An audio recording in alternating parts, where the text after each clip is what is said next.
Two guys and a gal talking about movies. Two guys and a gal talking about movies. Two guys and a gal, they're talking about movies. And you know they are really groovy. Two guys and a gal talking about movies. Two guys and a gal talking about movies. Two guys and a gal, they're talking about movies. And we know they are really groovy. Good evening, good afternoon, good morning, good night, wherever you are in the world. And we want to greet our replay squad, wherever in time you are watching this. Welcome to another live edition of Two Guys and a Gal talking about movies. Tonight, we are going to be talking about the iconic filmmaker Wes Anderson, the Houston native. He's from Houston, Texas, and he really is noted for eccentricity. He has visual components of his films that make them very beautiful to watch. He uses a lot of pastels. He uses a lot of symmetry. He's one of these guys that's a true blue filmmaker, an artist, and he's studied in film programs all over the world because of this. He has characters that are kind of wacky, to the left of center, to the right of center. They're kind of extreme, and they are unlike anything else you've ever seen. He creates entirely new universes and worlds in his films. When you're watching one of his films, you feel like you're in half fantasy, half other realm, and it really is a beautiful experience. So, in order to dissect and discuss and rank their favorite Wes Anderson films, let's bring up our two guys. We have Manny Zamora and Rory, the man of a billion and one voices, Penland. You're up to a billion and one now. A billion? Yeah, and one. Don't forget the one. The one is Wes Anderson. Is You there even now a billion famous? I mean, that people would recognize. well, because you do the monsters, you do big monsters, you do Gamera. He can I've heard you do impersonate everybody Gamera. in Japan. That's right. That's There right. you go. All right, so we're here to talk about Wes Anderson. I love Wes Anderson. He makes me feel so lighthearted. He makes me feel weird. I just think he's fantastic, and he's somebody that just is visually captivating. And people get to study his films. What I love about his films too is that there's nothing accidental, and he's a very intentional filmmaker, wouldn't you say, Manny? Everything, every little Yes. iota, every little detail is there to be appreciated and loved and adored, right down to the minutia of what's on the carpet or what colors he uses. And he paints with a very beautiful palette. So that's one of the reasons why I really respect Wes. What is it about Wes Anderson that appeals to you? Well, first of all, yeah, he's like you said, he's a Texas native. He's from Houston, so that puts him up there right away. Yep. But yeah,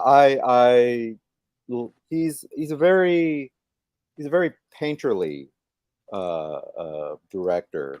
I mean, you look at his movies, especially a lot of his later movies, and they're like little paintings. I mean, you can take a still because that's how he organizes his shots. They're organized as almost like a little painting. And I love his use of color. Definitely has a thing for yellow and teal. Those seem to be the dominant colors, especially like I said in a lot of his later movies.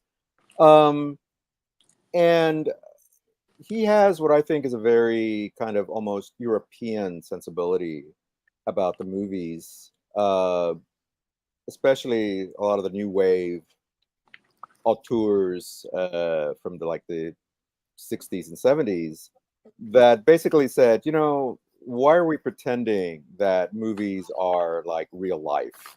That they're movies, they're artifice, they're artificial. Just like the expressionists and later the abstractist painters were like, we're just putting paint on canvas. That's it. That's all it is. That's all a painting is. How you look at it, how you approach it, how you interpret it, that's up to you. Okay, I need to stop. That's very distracting. Uh, and and so Wes kind of has picked up on that same kind of aesthetic, where he's basically like, these are movies, these are pretend stories, but the thing about it is that he is also very much a storyteller. He obviously loves the idea of telling stories, and That's my especially, take on Wes Anderson. He's a storyteller, and watching yeah, his movies is like watching a pop-up book. very, yes, exactly. Yeah. So, And I like the way he nests stories as well. There's usually a lot of movies where it's a story within a story within a story, and you really have to pay attention to figure out, okay, what level am I at here? Whose story is this? Um, so yeah, it's very, and I think that's what sometimes his movies can be very arch and very kind of like, okay, what's going on here? You know, they can be a little hard to follow. there's But a you, lot of dark comedy. yeah, very dark. And Yeah, he's very weird, like Tim Burton and Terry yeah, Gilliam. yeah, yeah. I imagine those three would get along together and party well together. I think so. Yeah. Um, oh, by the way, I was caught in the rain coming home, so that's why we're late. Um, and I didn't have time to pop popcorn, so I'm eating pumpkin seeds, salted Ah, pumpkin seeds. Good for your okay. prostate. There you go. So, There you go. very Wes Anderson style Yeah, and comedy. it's and you're wearing the Anderson colors, a yellow bag and a blue shirt. So there you There you go. go. Yeah, I mean, you can definitely see the progression of his style One of the from things I really like about Rushmore his to films, today. Yeah, go ahead. and this is like Clint Eastwood, he has a cast of Hmm. people that he uses again and again and again. Bill Murray's just about everything he's done. Yes, Um, until recently, Jason Schwartzman was in just about everything that he had done. right. Yeah. Um, added to that later was Tilda Swinton, Hmm. who's so funny because she's it's like a clean slate. She's given a new character and she completely changes and becomes that character. She's like Peter Sellers, Yeah. but a female. Um, Yeah. the character in Grand Budapest that she plays just never. I mean, just looking at her, I just die laughing. She's so Yeah. funny. It's so not her, but again, she's so into that character. Yeah. But we'll talk about that when we get to that movie. Yeah. And then there are other people that just come and go. Goldblum again was added to that later on. Goldblum. Yeah. Um, Edward Norton. Ed Norton is another one that's appearing in the newer films. Yeah. He just did one with Benedict Cumberbatch, and I imagine, and Bryan Cranston just got added. Yes. I imagine those two will stay in his films on into perpetuity. Yeah. But then again, you have Angelica Houston never did another one. She only did one. No, actually, she's done more. She's done several. Has she? George Yeah, she's Clooney only done. did one, right? No, Clooney only did one. Yeah. And I got to mention that he was roommates in college at UT, that's University of Texas, with Owen Wilson, which is why Okay. Owen Wilson and Patrick Wilson, is it Pat? No, it's his Luke. brother's name. Luke, Luke Wilson. sorry. Patrick Wilson, somebody else. Luke was in the first Luke one. Wilson. Yeah. And they I show up. thought Luke was the key to getting Owen into the films later because he came in later. And now Owen Wilson's in most of them, the later ones, and Luke is gone. He was in the first couple, and then he just kind of disappeared. Yeah. But yeah, Did but I that's why the mention Willem Wilson Dafoe? brothers. Willem Dafoe is another one that And was Willem added. Dafoe, yeah. And sometimes some British actors like Brian Cox and Michael Gambon, they show up. Yeah, so there's definitely Cox a is in revolving the first cast. one, and he's wonderful in the first one. Yeah, and he's also a voice in one of the animated movies. Oh, okay, all right. Yeah, so he shows up in a few other, or at least a couple of them. When I see him do interviews, there's a kind of an arrogance to him that I would think would be, he might not be easy to work with. Yeah. But there it is. I might just be reading too much into it. Well, he's definitely, I think, like Renee said, he's very deliberate in what he does. So that I can imagine that I'm there's talking probably about a lot Cox. of takes. Oh, Cox. Oh, I thought you meant Anderson. Yeah, Brian Cox. No. Brian Cox. Yeah. I've never actually seen an interview with Wes Anderson. Ah, Yeah, I don't think he does a lot, but But I imagine he would be like Tim Burton. yeah, yeah, yeah. So, all right. So you want to get into let's get into the listing then. Okay, You want to go first? it's up to you. It's your show. All right. All right. So go first. Okay.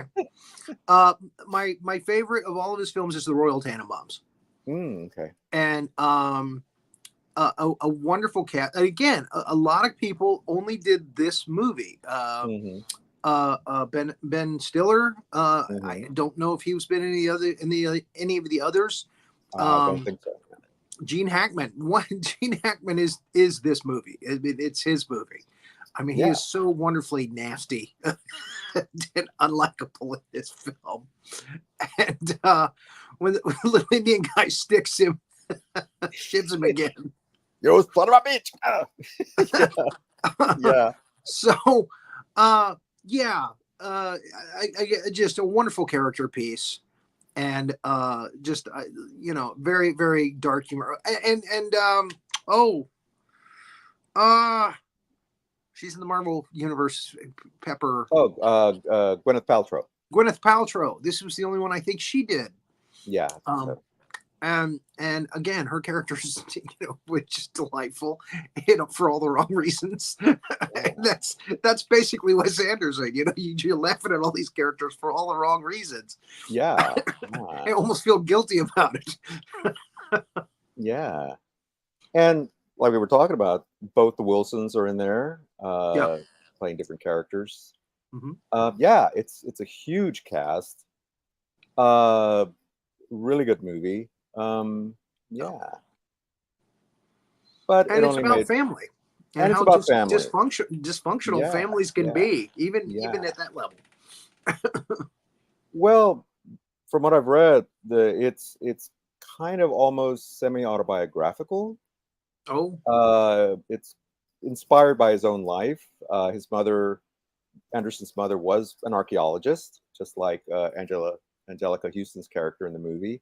mm-hmm. And his parents did have a kind of a nasty divorce, and that kind of crops up in a lot of his movies. The idea of divorced parents and fractured family relations, and the almost impossibility of making these connections with family. But also, there's some that have kind of a hopeful view of relationships, and we'll talk about that as we get into the movies. Now, his first big one, Rushmore, has a kind of a small town feel to it. Yeah, but this one has a kind of a New York kind of big town feeling. Oh, to definitely. it. Yeah. Yes. And then we go to Grand Budapest, and that's, again, it's like Renee says, that's a whole different universe out there.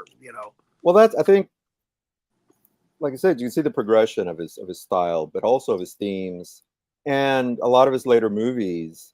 He literally creates his own worlds, places and things, that don't exist, that are obviously very based in reality. But I mean, it doesn't go total fantasy, but it's his own universe. I Love Dogs, basically. Yeah, I Love Dogs. Yeah. The islands of Moonrise Kingdom, and places like that.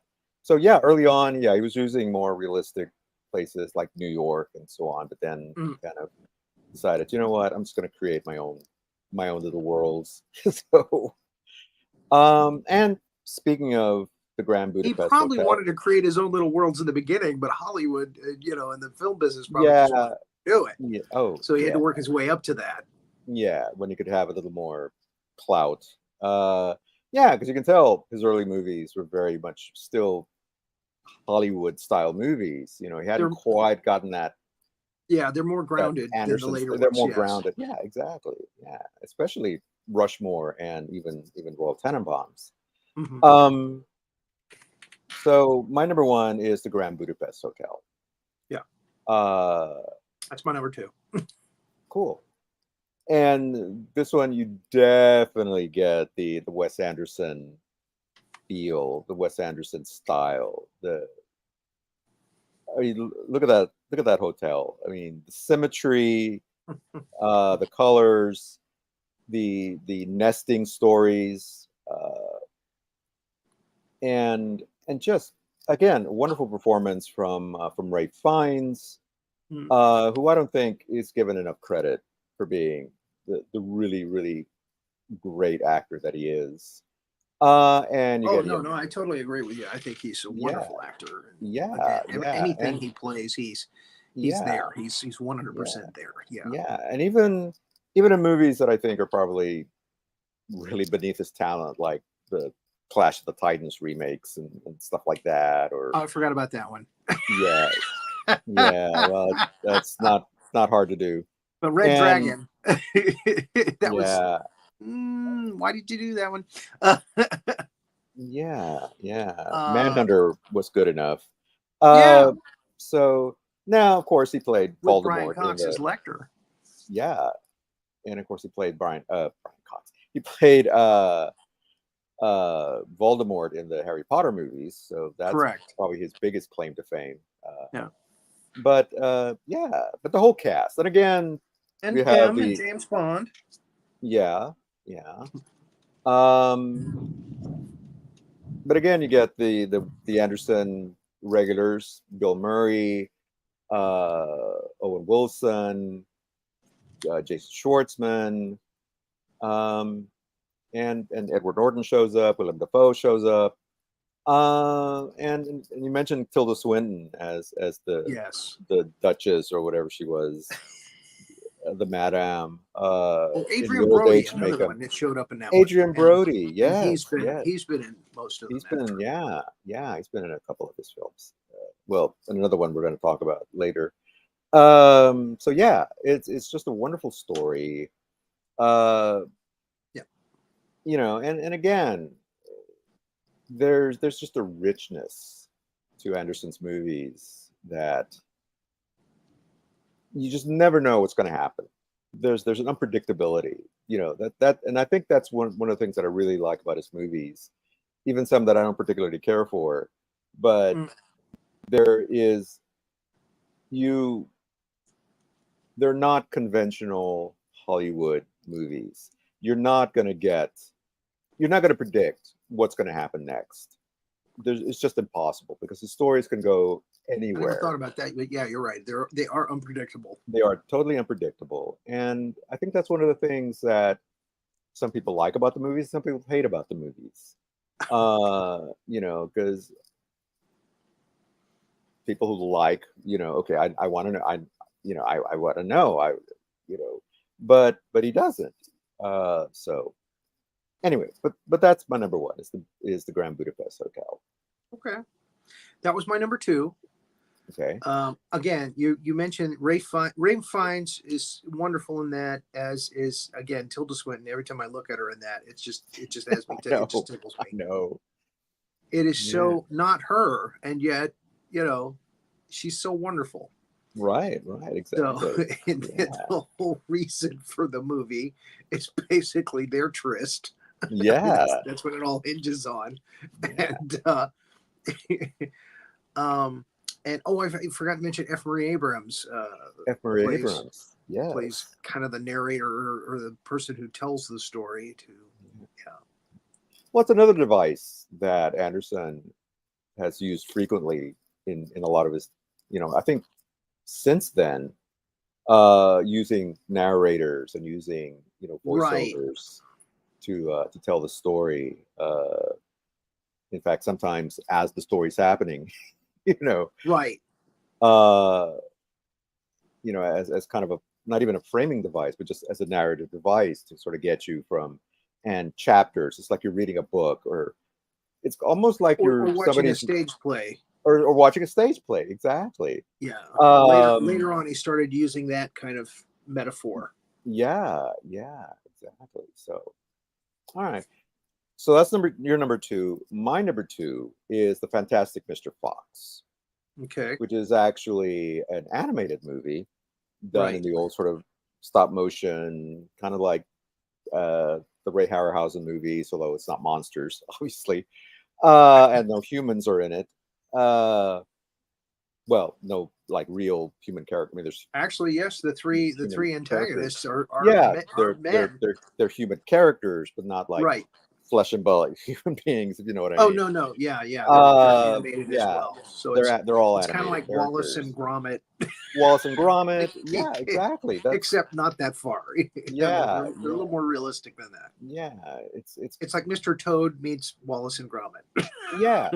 There you go. Very good. Yeah, yeah. Or some of the Wreck and Bass movies that we've talked about on Big Monster. And yeah, I think this is the only one that George Yeah, Clooney it's has funny you done. say that because that is exactly where he went to for inspiration for Yeah. Isle of Dogs. Yeah, yeah, Was the Rankin and Bass animated films, which were done by a Japanese team. yeah, yeah. And also Nightmare Before Christmas is another, I think, that similar style of animated puppets and things. So, but anyway, all that Right. aside, What they do is they create a puppet, and then there are several different heads that they have for the puppet that show the right, different mouth replacement, movements and eye right, movements and stuff like that. They have hundreds of heads for one puppet, yeah, and yeah, it's again, it goes all the way back to Rankin Bass back in the early '60s. yeah. And it's based on a Roald Dahl a book, same guy who wrote Charlie and the Chocolate Factory, Right. James the Giant Peach, which also was done in that same style. Correct. When they made a movie about that one. And it's just it's a funny, it's wonderful movie. This one was almost my number one for a while, but and again, he's got his usual gang of players. There's Bill Murray's in it, James Schwartzman's in it. Owen Wilson does a voice. William Dafoe does a voice. Willem Dafoe plays the rat. Yeah, yeah. That is an off the chain character right there. Yes, yes. The security guard. Yeah. Who comes to a bad end, although he kind of sort of redeems himself at the end. But you got Meryl Streep doing a voice, Right. of course George Clooney as Mr. Fox. George Clooney's voice is so distinct it really does lend itself to animation, and I'm surprised he hasn't done more of it. Yeah, yeah, he should absolutely. And we talked about Michael Gambon.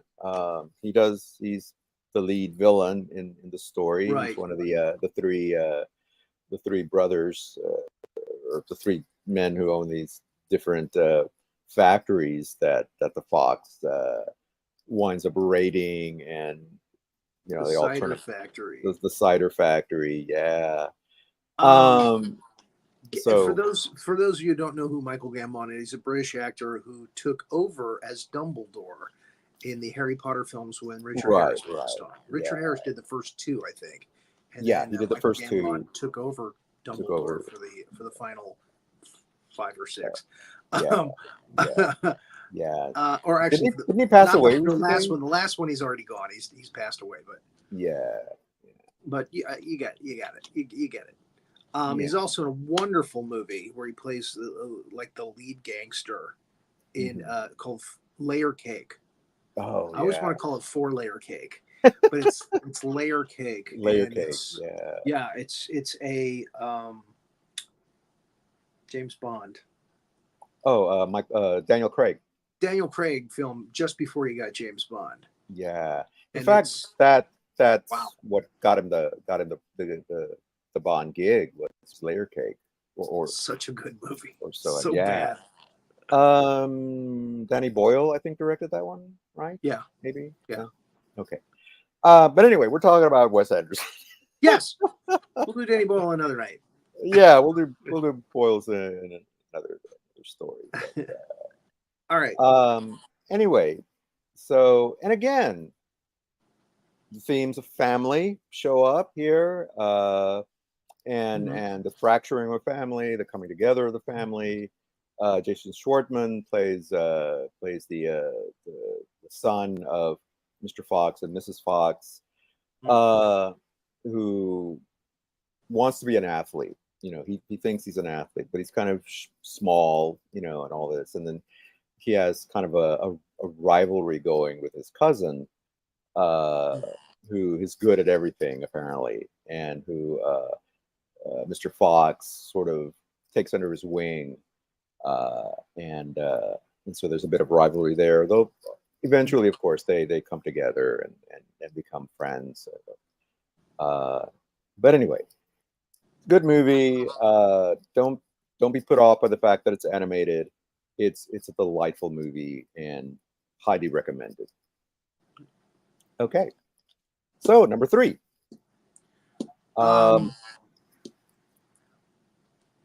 Yes, go ahead. This was actually farther down my list, but I watched it again yesterday, and I was like, "Wow, this is actually better than I remembered it to be." As weird and well,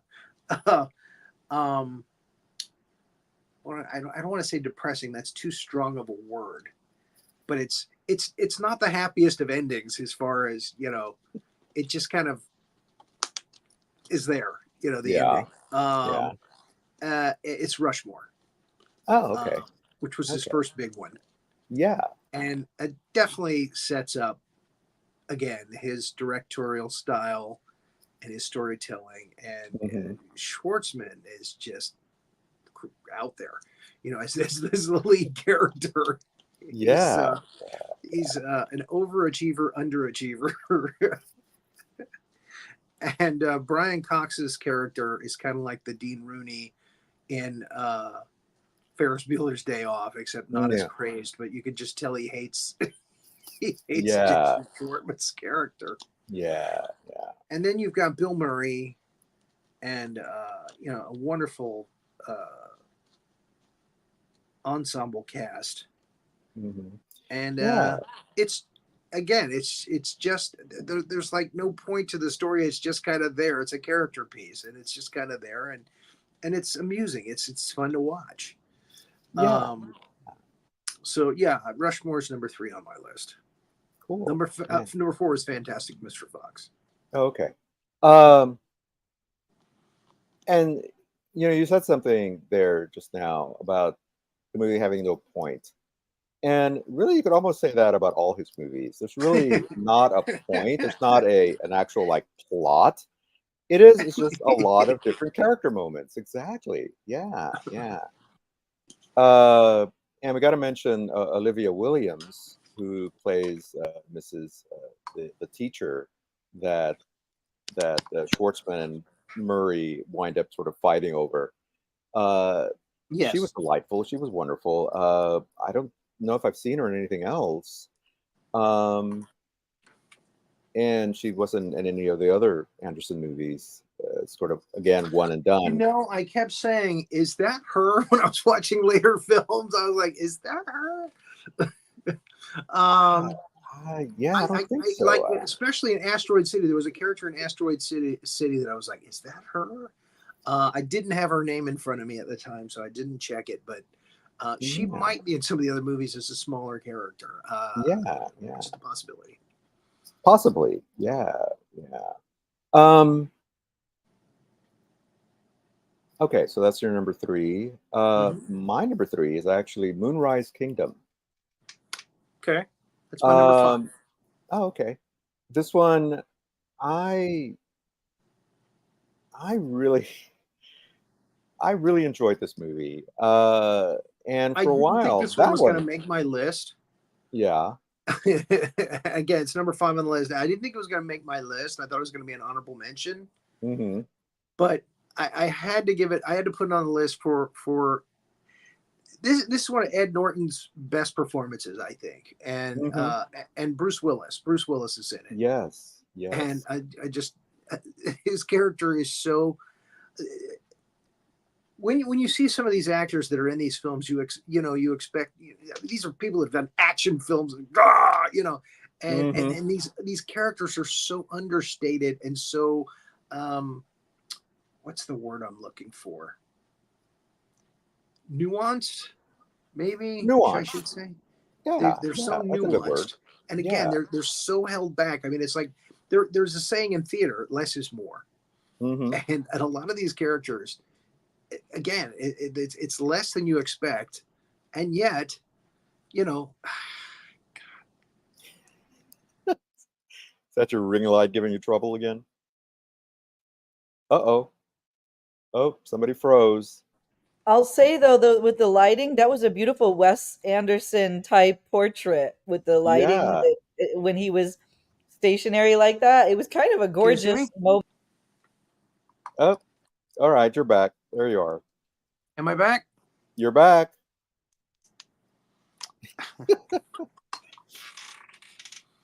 So mood lighting. Mood lighting. Yeah, yeah, yeah.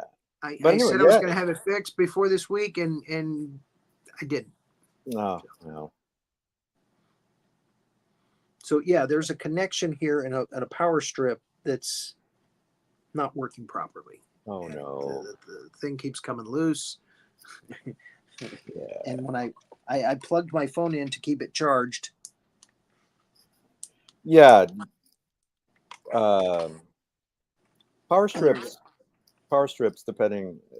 That yeah, they'll go out very. Yeah, you need to replace them ever so often. Yeah, I might do that. I might just get another power strip. That's Yeah. easy enough to replace. Oh yeah. So, Moonrise Kingdom. It's a love story, basically, between these Yeah, two little teenage they're a kids, little young, but yeah, and and again, typical Anderson. They're quirky characters. They're not your regular kids, and they decide to run off together into the woods, and they leave notes with their parents. Although one's an orphan, he leaves a note for his foster family, who eventually just say, "Yeah, yeah, you don't have to come back here. We're done with you." So, but yeah, you're talking about Bruce Willis and Ed Norton, and I think you could say that about, and even Bill Murray, who usually is just off the chain, but mm, Anderson has a way. There's certain yeah, direct. of reining in the Murray madness. Yes. Yeah, yeah. There's certain directors and certain actors that when they work together, it's like the best stuff they've ever done. Uh, and I think Bruce Willis is when he's in the hands of a really good director, you can see that he is actually a really good actor. Yeah. He gives a really, like you said, a very engaging, very nuanced performance, and he Right. definitely does that in this movie. Uh, yeah, Norton again, great actor. The two kids, they actually, I think that was. I don't think they acted after that. They may have acted in a few things more, but they went on to do other things. I do know that on their IMDb pages they have older pictures, Yeah, so chances are they have done other stuff like other TV and movie stuff after. yeah. I didn't. Well, I can check that right now, but I Okay. did notice that they looked older in the pictures on Yeah, IMDb. yeah. And um, and again, Tilda Swinton is in this movie as the child protective services type person. Right, child services. Oh my God, she comes swooping in that cape like Batman. Uh, and Frances McDormand. We gotta mention Frances McDormand, Frances McDormand is in who's several of his films. usually Yeah. who's usually in the Coen Brothers movies, but she's in this one. Yeah. And again, just great performances all around. And now this one I think probably has a little bit more of a point than a little bit more of a plot than most Anderson's movies. Uh, as the two kids run off, and then they're discovered, and what happens afterwards. Uh, and and there's a great little cameo from Harvey Keitel in this movie. Keitel does that in Wes Anderson's films. He's only in it for like a few minutes. Usually, it's a Yeah, cameo, and yeah, they're usually fun cameos. Yeah, the girl, Kara Hayward has done a lot actually since Okay. Moonlight Kingdom, Mhm. including Isle of Dogs. She plays Peppermint. Oh, okay. Okay. So let me see if the boy has done anything since then. All right. The nerdy boy, The Jared nerdy boy. Yeah. Jared Gilman. First off, change your name from Jared to something else. Sorry.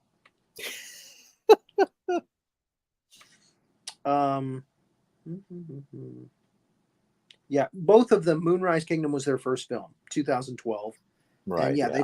they've both gone on to do other stuff. Okay. Okay. Good. Yeah, Good. they both have had pretty good careers since 2012. Awesome. Better than a lot of actors, so you can't complain. No. No. So there you Well, go. good. Good for them. Good for them. Yeah, but I thought they were wonderful in the movie. Yeah, You know, they were usually great. kid actors are kind of, but Anderson does a good job with kid actors as well. Uh, Unless it's Drew Barrymore. Sorry, my well, terrible Drew Barrymore impersonation. no, actually, You're that was down pretty to a good. billion. You're not a billion and one anymore. We're taking away your Drew Barrymore. It's only a billion, Rory. She's going to take away my Drew Barrymore. It sounds like Dr. Evil. Dr. It's just Evil, Dr. you're Evil. right. It's the same I was thing. doing Dr. Evil. Yeah. That's right. Which is basically Lorne Michaels. Yeah. And Yeah. who is basically Drew Barrymore, apparently. We've unlocked the trifecta. I was trying to do the lisp. She has a little lisp that she does. And Okay, again, female yes, impersonators she that does. do her really have Okay. Yeah, they they get go a for handle the on that. get the lisp. Yeah. That's really funny. That's really funny. All right. All right. Okay, so your number what was- 5 is the only one we haven't talked about yet. Because I Wait, said well- Moonrise Kingdom was my number 5 and Fantastic Mr. Fox was my number 4. Okay. No, actually, my number 4, we haven't talked about. Oh, I thought that was just it, Moonrise Kingdom. No, that was my number 3. Oh, wow. Okay. No, my number 4 is actually Isle of Dogs, the other Okay. animated movie that we talked about. That makes so much sense because you're a comic book artist. I'm a comic book artist. So obviously those two would be on your top 5 and list. Yeah. That's on my Now- honorable mention list. Yeah. Now, this was in my honorable mentions list for a while, but I watched it again and I thought, no, I got to move it up. I know Fantastic Mr. Fox are already in there, but I thought, do I dare have both the animated movies? And I said, it's my Rory's list. gonna come after me if Why I do not? both. And this is again, well, plus I'm a dog lover, and just the whole plot of this this Japanese man who has the he's gonna get something, who for centuries have they've hated dogs, the leader of this clan, and winds up finding some excuse or I ginning just up. want to show my shorts. All right. Sorry. No, I had to Made turn it. on the other light so I'm not in darkness with light underneath. Oh, And okay. turn on the fans. I forgot to turn on the fans. It's very hot here in Florida, Yeah. even when it's raining. Yeah. Okay, so you were explaining why Isle of Dogs. Well, Isle of Dogs, yeah. But just the whole premise of them shipping off all the dogs to this trash island. It's literally the name of it. And over some made up disease, that was actually this whole conspiracy. Yeah, well, again, the whole thing is an allegory for if you put the wrong people in power, wink, wink, nudge, nudge. Yeah, they're going to run their agenda and bad things can happen. And in this case, it's the guys. It's not even the guy who you think it is. It turns, and again, spoiler alert, it turns out to be another guy that supposedly, quote, works for him, but he doesn't. He's actually running the show. Yeah. And he's the one that hates dogs so much, and he creates this dog flu. Mm-hmm. And they end up sending them to this trash island, these dogs. Yeah. And craziness ensues. Yeah. And you were talking about Bryan Cranston.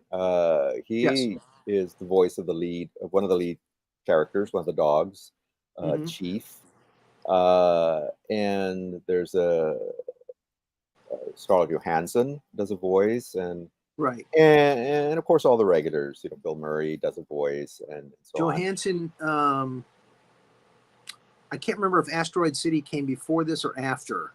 After, Yeah. So this is probably where she came in, is my yeah. guess. And yeah, This she one, was in Asteroid City after, and I imagine she'll be in more Wes Anderson stuff later. yeah, because this was from 2018, so No. just a few years ago. But yeah, Bill Murray, Edward Norton, Bryan Cranston, Tilda Swinton, Jeff Goldblum does a voice. So and Bob Balaban. Can you Yeah, recognize yeah, this dog's yeah, voice? yeah, yeah. And oh, He's Bob the alien in Balaban. Asteroid City too. Yeah, well, not surprised. I don't even think he I gotta talks admit, in that. I haven't seen. I gotta admit, I haven't seen Asteroid City. That's the only Oh one my God, it's I his missed. weirdest film yet. That's what I've heard. Yeah. It's So really, really out there. That's why it's on yeah. my honorable mention list. There's just Okay. so freaking crazy out there, even for Wes Anderson. Yeah, Yeah. Yeah. Well, again, I want to mention Bob Balaban, who is a wonderful character yeah, actor, been in a lot of things. He yes. was the narrator in Moonrise Kingdom. You know, he was basically telling us about the characters and the story, Well, he's and he in plays a a lot. character. Yeah, Yeah. he's in a lot of Wes Anderson's films. Yeah. Yeah.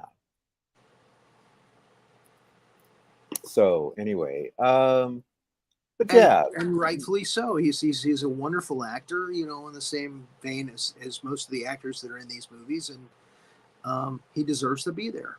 He's yeah, great at playing characters. yeah.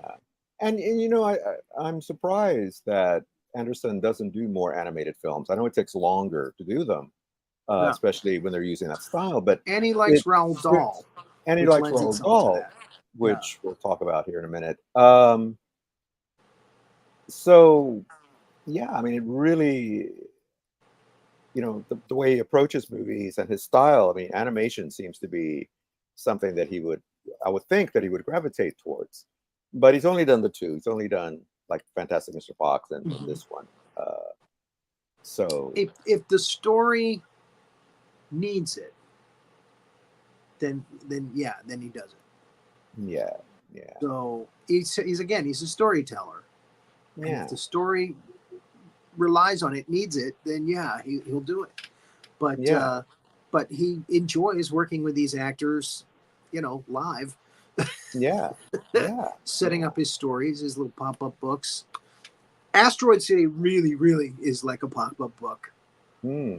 story. It really is. I mean, even more Yeah. than his other stuff. Yeah. Okay. All right. So yeah, I need to So watch that's it. your number 4. That's my number 4.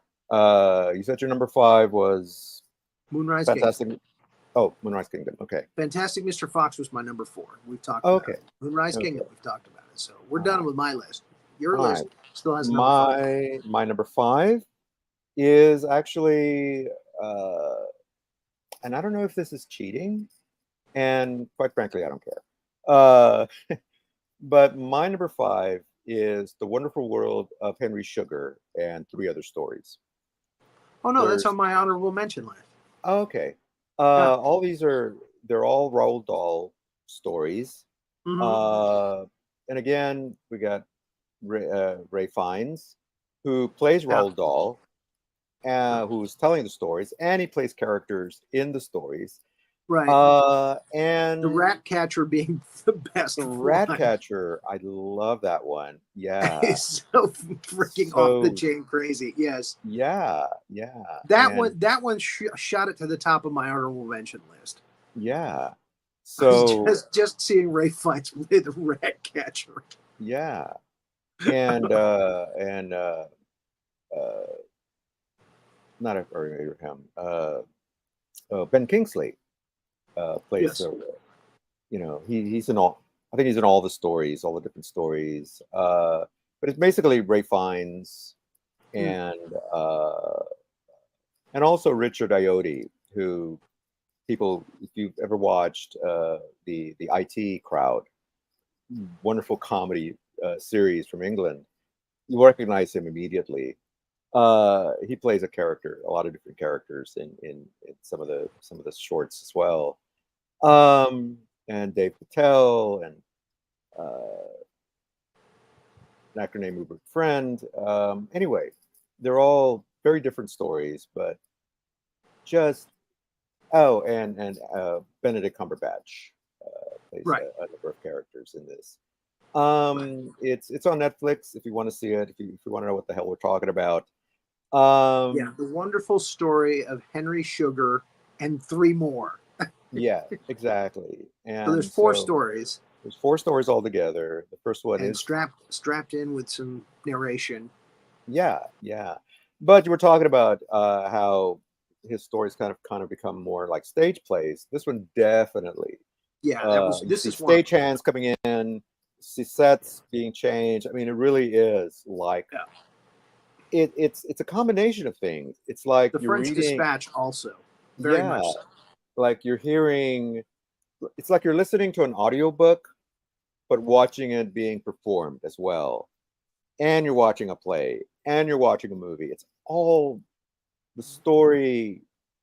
It's all story modes, like all into one, and yet that's what makes it so interesting, because again, it's all about the story. It's all about how different modes of telling a story, and yet combining them all into one thing, which nobody else does, I don't think. Or if they do, I don't think they're done as well as Anderson does it. But anyway, so those are my number five. Those are my five films Okay. that are on my top five list. So my So honorable mention list, The Wonderful Story of Henry Sugar and three more is my mhm, first one. okay. Asteroid City Hmm. um, is my second one. It's by far his most ambitious and incredible cast. I mean, Hmm. there's like 50 people in this Hmm. cast, including Tom Hanks has joined uh, the ranks of Wes Anderson ensemble in it. Steve Carell is a character in it. And again, everybody else we've mentioned earlier is somewhere in there. Um, and it takes place in a fictional place that they've named Asteroid City. There's nuclear. It's got a 1950s kind of feel to it. They're nuclear testing near the city, and it's just out there weird. It's just really really out there weird. Jeffrey Wright also joins the cast as a general, who forces everybody to stay there because there was an incident with an Hmm. alien. Ah. Um, and it's really weird. Okay, and it gets weirder and weirder as it goes on. So if you're looking for weird, yeah, Asteroid City is it. That's where you should go. Okay. And again, everything is. I mean, you think they're setting you up for something, and then oh no, that's not it. It's something else. That happens so many times in the film. Scarlett Johansson is in it. Hmm. Schwartzman is in it. And yeah, it's just so weird and crazy. I couldn't put it on my top five list because it's a little disjointed, and it's just really even too weird for me in some cases. Um, it's like, okay, we're giving you carte blanche here. Oh, really? So think of Wes Anderson going too far. And there you are. You got Asteroid City. And then he goes beyond that. You got to pull that back a little bit. Come on now. You're scaring the straights. Bill Murray said in Ghostbusters. Yeah. Yeah. And Isle of Dogs made my honorable mention list. Again, I just couldn't put two animated films on my top five list together. Yeah. It works for you though because you're a comic book artist, but for me, Yeah. It works for me. Yeah. So. I I'm more of a theater person. So and ironically, a lot of these that become like plays within the movie, which I can't stand that. It's okay. Either give me a movie or that you're filming, but don't like go back and forth. Don't do that. That drives me nuts. And the French Dispatch does that. Now, one film we have not mentioned, it didn't make my honorable mention list, but I feel it does deserve a mention, is, I always forget the name, but it's the Life Aquatic. The Life Aquatic with Steve Zissou. Yeah. Steve Zissou, that's right. And the Life Aquatic. This Wes Anderson film just didn't grab me. I don't know why. It just seemed dull, and it didn't work for me. Because I was expecting Royal Tenenbaums or Grand Budapest Hotel again, and I didn't get that. It didn't have that same charm, and I'm not sure. I should probably go back and look at it again. Yeah. Well, I watched it. I watched it again, and I think we talked before the show about this one, about how it probably wasn't going to make our lists. Yeah. we both were like, wah, wah, wah, wah. Yeah. Oh, that's I did put it on my honorable mention list, but kind of toward the back. Yeah. On the bottom of the list.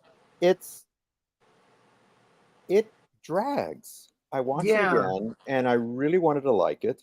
It starts off well. I like some of the setups. I like Owen Wilson coming in, and maybe he's his son, maybe he isn't. Relationship with Angelica Houston's in it. All the usual cast. Oh, I forgot Angelica Houston was in it. Yeah, Jeff Goldblum, and so on. But as it went on, it just like, you talk about not having a point. After a while, it's like, where's this going, and why is it taking so long to get there? Well, you yourself said there's usually no point to the films. Yeah, but at least in this case, you're so aware of it. Yeah, there's nothing going on here, and there's no point. There's no real point to it. Yeah, that it kind of pisses you off. I like the beginning of it. I like the ending of it. I like when they actually find this mystical shark they were looking for. I thought that was nice. Story but but the thing in the middle was like, oh, get on with it. And then the whole thing with the pirates, I thought that was unnecessary. And then killing off one of the main characters. It just, it missed the mark somehow. Living proof that you can't win them all. You can't win them all. Yeah. You can try and try, but you can't win them all. Can't try it. Yeah. I just felt like it was self-indulgent. It was too self-indulgent. That's kind of the way Asteroid City is. It's very indulgent. Yeah. Like you said, it's like, wow, this is Wes Anderson off the chain.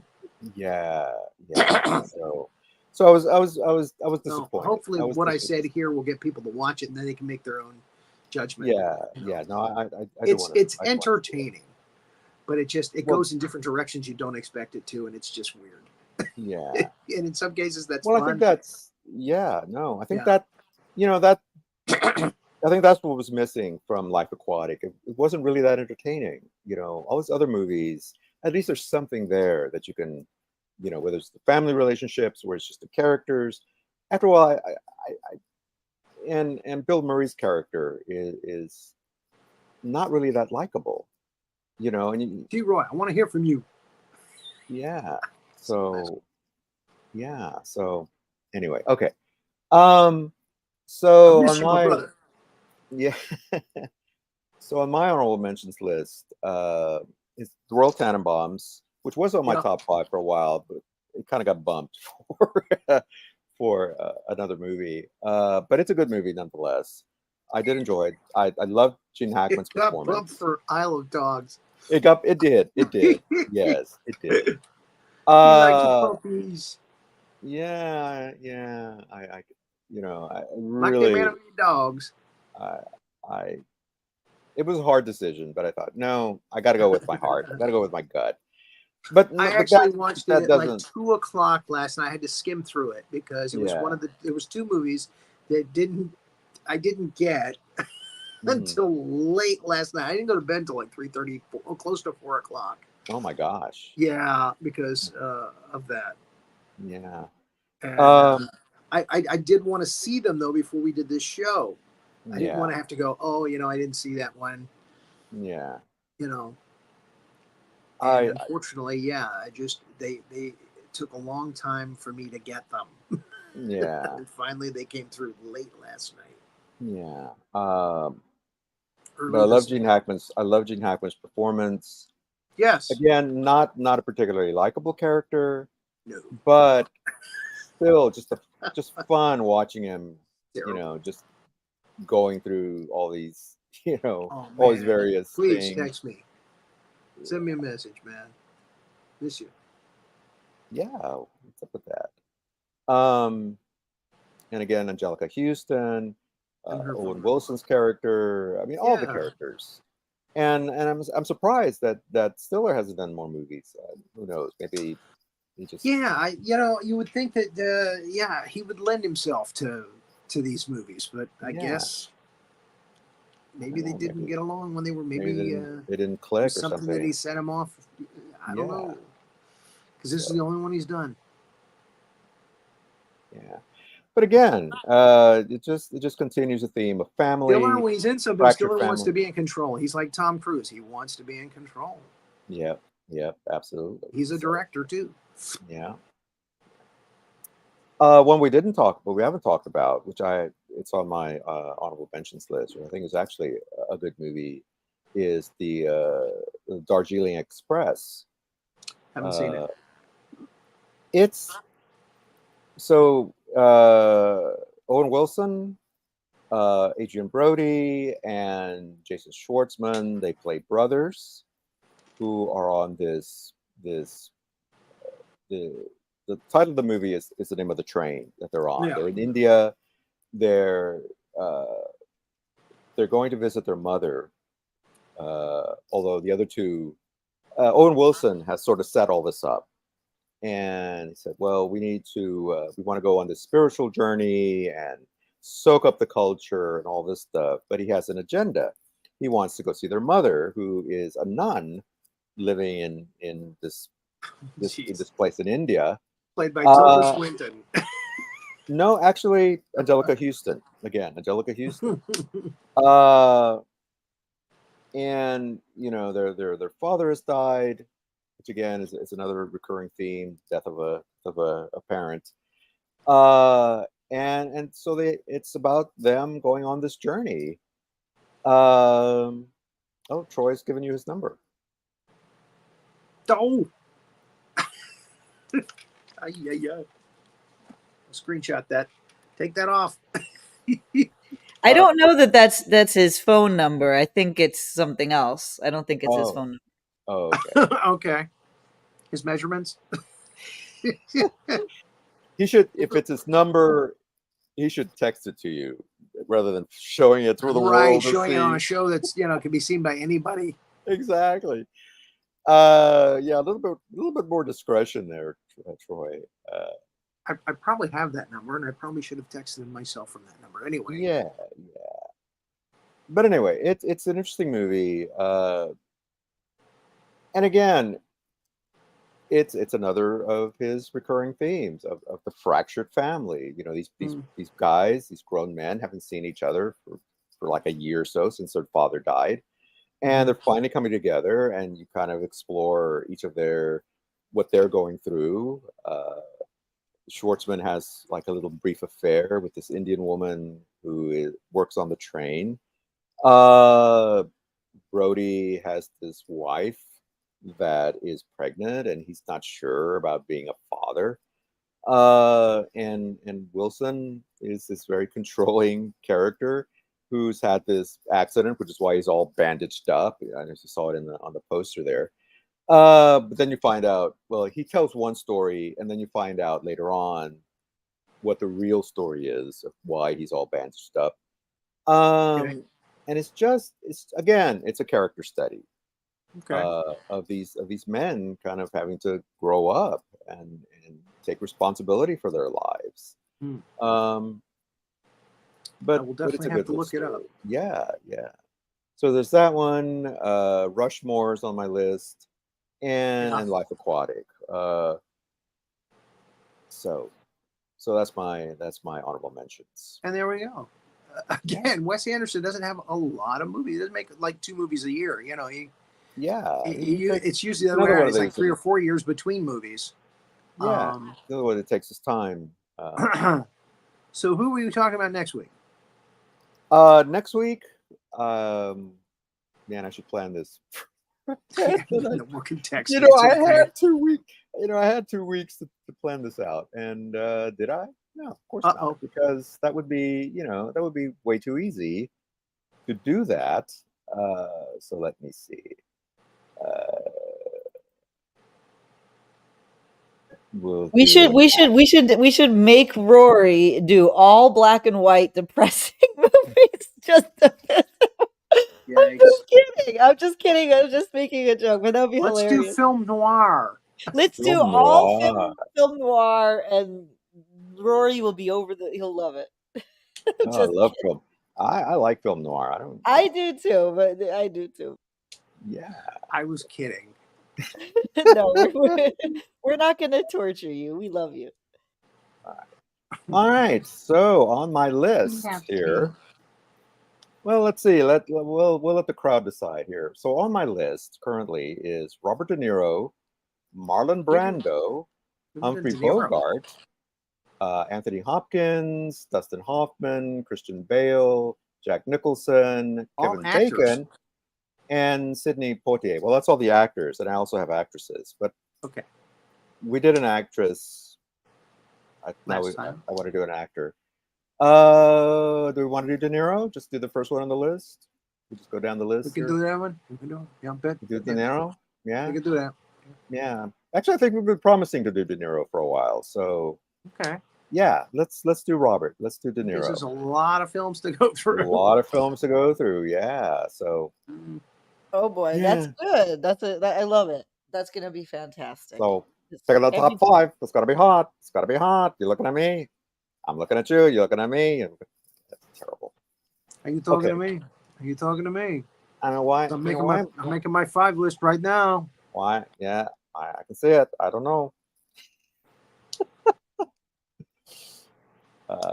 Okay. You're a man. You would have done it by now. Sorry. There you go. What kind of a man are you? What kind of a man? Okay. All right. So there you go. That was more like Brando. I know. What kind of a man are you? Yeah. He said a little Brando there. A little bit of Brando. Yeah, I'm watching you. Just remember, I'm watching you. I'm going to leave the voices to you from now on. Huh? Well, I'm leaving the voices up to you from now on. I don't know why I even attempted. You were doing good for a while there until that one line that just sounded like Brando. Then it went into Brando. Yeah. So I'm better with accents. All right. A bit. Yeah. So you gotta get that New York thing going. You know what I mean. So there I was standing in the corner with the guys. We just kind of hanging out there. Then the cops show up for no reason. They start harassing us. They start hassling us. And I'm like, hey, what are you doing? We're just standing here talking. What's up with that? That was more like a Pacino kind of thing. That was more of Pacino, Hoffman. There's something definitely wrong here. Yeah. You're out of order. You're out of order. The whole damn thing's out of order. Anyway. Doesn't frown. He smiles upside down. That's right. You got it right. Smiles upside down. You're beautiful. All right. It's true. All right, Miss Renee, any final parting No, I was enjoying that New York accent. I just what I love about Manny is you just take off another layer and there's another talent, there's another talent, there's another talent. It's just the gift that keeps on giving. Yeah, so you don't hear that kind of accent where he's from much. New York City. Oh yeah, well New York City. There you go. Yeah. Them big city slickers coming down here, trying to take our Wow. Trying to take our Trying to take our jobs out here. Oh, job. All right. What I love is I love how Manny's from Texas and then he puts on the Texas accent. I'm from New York and I have to put on the New York accent. I love that. I think that's like another brilliant comedic piece. She has to put on the Yonkers. I got to do the Yonkers like Gotta do Troy the Moore. I love Yonkers you too, thing. Troy. Yeah. You're Yeah, there you amazing. go. Troy Moore is Yeah, everything. I love everything about you. You come up to yeah, Brooklyn, we'll hang out. We'll go. We'll yeah. go We'll go to to. Yonkers, have some coffee, Boy, hang let's out, We'll do this, talk. have, boys. have We'll a have a call each other. slice, Troy's or from Atlanta, and he likes to do this, boys. Oh yeah, Troy does that voice beautiful. Oh gosh, I love Troy. Troy, we love yeah. you, Troy. Oh my gosh, he's amazing. He's No, so amazing. that's more deep south True kind of. that. That's that That's more slow deep kind south. of, Yeah, huckleberry, yeah. honeysuckle kind of voice there, going there. Honeysuckle is definitely a Troy Moore word. I feel like Troy Moore, if he doesn't have a lyric that says honeysuckle, he should. Troy Moore, definitely. Yeah. It's slow like the wolf in the Droopy Dog cartoons. I used to love it. He'd come whistling in. Yep. I'm Yep. a wolf, man. Yeah, droopy dog. He's just too cool for school. All right. Here we go. We did it. A great and All right. tomorrow, what's on the docket? Tomorrow in the Big Monster Briefing Room, they're doing Dr. Jekyll and Sister Hyde. Yeah, Sister Yay. Hyde. A lot of Sister Hyde. homoerotica going on It's in like a that. rawhide, And yeah. with Martina Beswick. Grrr. Who's a Bond girl. She was the Yeah. first Bond girl to be in 2 Bond films. She was in From Russia with Love as one of the gypsies who was fighting. And then she came back in Thunderball. And she was, because she was Jamaican, partially. And she's in this movie with Ralph Bates playing Dr. Jekyll. And he becomes her. Oh, this is nice. It's just, wow. It's out there. So, and Thursday, the last show of season 5, Van Helsing. So last time we're gonna see Donald Sutherland pointing at the camera in that crazy, yeah. It's the last time. There you go. Yeah. Yeah. Is that the one that set you off so much? I thought it was the Van Helsing clip with the vampire. Oh, there's too many. There's too many to count. It's like, and the bear. The bear, the dog heads. It's hitting the kid cornucopia into the rock. of trouble. Yeah, Chris Sarandon as the vampire. Oh my goodness. Yeah, that's it. That's it too. After this week, we're gonna have a new one. We're gonna have season 6. Every single moment of that opening goes on for about a second longer than is comfortable. Oh, just wait for the next one. Wait for season 6. How could it get any more intensely Oh. uncomfortable? Oh yeah. Beautiful. Season 6 is going to be a romp. It really is. So I'm looking forward to it. And again, we'll take us into later into the year, past October, and should be a lot of fun. And we're doing 30 episodes a season starting this next season. So I've got like 12 seasons planned. So, yeah. As long as people are watching, we're going to keep trying to crank it out and get it to them. Keep going. So, all right. Yep. There we go, everybody. All right. Good night, good. everybody. We will be back next week with Robert De Niro.